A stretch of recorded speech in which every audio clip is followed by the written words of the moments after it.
अमरावतीच्या विवेकानंद कॉलनीतील श्रीकांत कॉम्प्युटर दुकानातून लंपास झालेल्या लॅपटॉप प्रकरणाचा अखेर फ्रेजरपुरा पोलिसांनी छडा लावलाय। 24 एप्रिलच्या रात्री अज्ञात चोरट्यांनी 2,42,000 रुपये किमतीचे लॅपटॉप चोरी केलेत। पोलिसांनी सीसीटीव्ही फुटेजच्या आधारे तपास करत एका 19 वर्षीय विधी संघर्षित बालकाला ताब्यात घेतले आहे। या कारवाईबद्दल आणि पोलिसांच्या यशस्वी तपासाबद्दल सविस्तर जाणून घेऊया। अमरावतीच्या विवेकानंद कॉलनीतील श्रीकांत कॉम्प्युटर दुकानात 24 एप्रिलच्या रात्री घडलेल्या लॅपटॉप चोरी प्रकरणाचा फ्रेजरपुरा पोलिसांनी यशस्वीपणे शोध लावला आहे।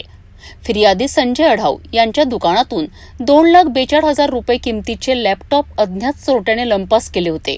पोलिसांनी तात्काळ गुन्हा दाखल करत तपासाला सुरुवात केली। दुकानातील सीसीटीव्ही कॅमेऱ्यांमध्ये एक दुपट्ट्याने चेहरा झाकलेला अज्ञात व्यक्ती लॅपटॉप चोरताना दिसून आला।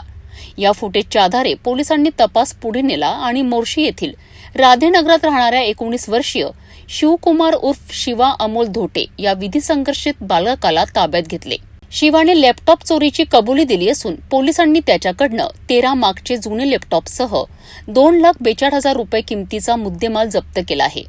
ही कारवाई पोलीस आयुक्त नवीनचंद्र रेड्डी यांच्या मार्गदर्शनाखाली फ्रेजरपुरा पोलीस ठाण्याचे पोलीस निरीक्षक निलेश करे आणि दुय्यम पोलीस निरीक्षक निलेश गावंडे यांच्या नेतृत्वात पार पडली। पोलीस उपनिरीक्षक राहुल महाजन, डीबी पथकातील योगेश श्रीवास, हरीश चौधरी, रोशन वर्राडे, जयेश परिवेले आणि दिनेश नेमाडे यांनी या तपासात महत्वाची भूमिका बजावली आहे।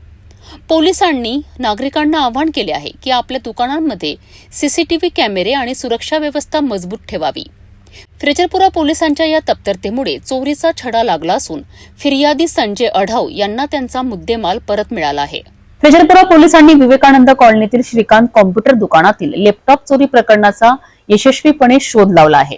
सीसीटीव्ही फुटेजच्या आधारे 19 वर्षीय विधी संघर्षित बालक शिवकुमार उर्फ शिवा धोटेला ताब्यात घेऊन 2,42,000 रुपयांच्या किमतीचे 13 लॅपटॉप जप्त केले आहे। पोलीस आयुक्त नवीनचंद्र रेड्डी यांच्या मार्गदर्शनाखाली झालेल्या या कारवाईने फिर्यादी संजय अढाव यांना दिलासा मिळाला आहे।